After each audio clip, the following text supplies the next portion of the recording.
अनुगुल जिला बड़कुंतल पंचायत कंचा ग्रामर बाबुला गड़नायक अंत्योदय योजन चाउल घर खंडे पाइबापी जिलापाल द्वारस्थ होती। दारिद्रता और असामर्थ्यता सह जीवन यापन करुवा बाबुला और पत्नी गौरी सरकारी सहायता आशार जिलापाल निकट में आवेदन कर बाबुला जन्मरू 90% दिव्यांग थिबा बेले एपर्यंत अंत्योदय योजन सामिल होना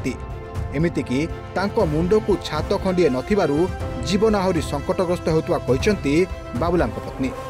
सामाजिक सुरक्षा योजनार लाभ पाइबाकू सेमाने हकदार थिले मध्य एपर्यंत पूर्ण सहायता मिल पारनी बोली दंपति अभियोग करछंती। गौरी साहू ताको ना बाबुला गनायके घर होजी कंजा पोस्ट ऑफिस बड़कंत को मुई आसी चाउल गंडे करे देबे बोली मो पाई कि चाउल गंडे करे दंतु आ तापरे इंदिरावास घर खंडे मुंड गंजिया पाई कर देबे आ ताकर भी कलिंग अछि ताकर 90%।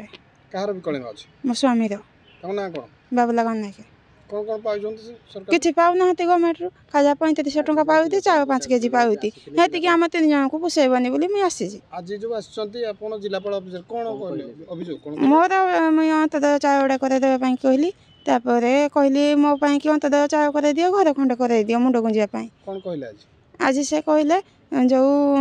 एडा मार होईजी हबो कि नाही भरोसा रखी थाओ भरोसा टुटनी बोली कहि जिति हेति कहि किनी पठाई दे जिति का पाकू पठेले से वीडियो पाकू पठाई नाती कि मते कुछ कहि नाती कहले हम सर्वे करी जिवु। Angul Sudhakar Sahu report reporters today.